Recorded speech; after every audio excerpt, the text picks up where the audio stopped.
When I look at people who are in privileged situations, and all of us in this room are privileged at some point, when you are privileged, you have the opportunity to choose whether to think about it or not. If a white person that you meet has not been in a position of power or cultural capital, understand that term, to create a law or policy where it intentionally advantaged white folks over people of color, they have absolutely nothing to feel guilty about. However, if people benefit from those same privileges and choose silence, then they are just as guilty of racism or any other ism or phobia that the people who institutionalized did. So believe it or not, most races actually operate out of a place of good. They defined it as good, even godlike.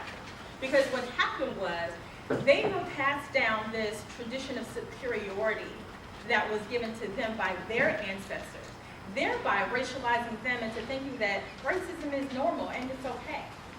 What the challenge is with that is it makes it difficult for them to understand that they have to look at people of color in a much different way. But for them to recognize that and to do it, it means that it's kind of tough for them now. It means that they would have to accept that they have been lied to by the people that they have loved and trusted since they were babies. And that can be very painful. You know what? White people weren't the only ones taught to hate black people. Black people were taught to hate black people too. Somebody gets caught stealing. The image in the minds of black people, white people, whoever, of the assailant is likely to be, if not a black person, some other person of color.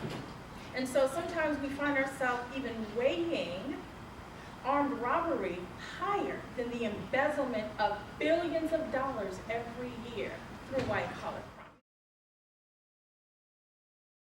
I do believe that today, right now, is the time that we must come together as a community, as a society, as a country, to be able to have some of these difficult conversations before we self-destruct.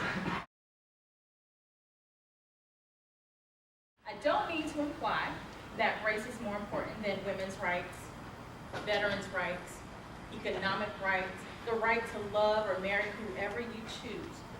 But I do believe that there is a healing that is necessary that has been not talked about in this complicated conversation.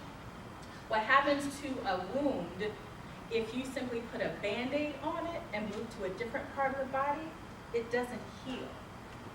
If you've been traumatized and the assailant, just because you may not see it anymore, it doesn't mean that everything that was going on inside your head and body goes away.